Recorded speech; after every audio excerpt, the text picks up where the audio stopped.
Where I live, there isn't any bus, and it's too far to walk or ride a bike.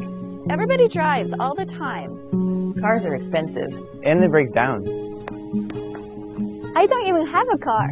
I really hate driving all the time, but I don't see any option. All that driving, it can't be good for the planet. So I'm driving in my car with just me and 3 empty seats. I'd love to share more rides, but it's got to work with my schedule. I hate asking for a ride. Maybe we should just hitchhike. I'd like to pick up hitchhikers, but I don't know if they're safe. And I'd like to see where someone's going first. I'd be willing to hitchhike as long as it's safe. As long as it's safe and somebody picks me up.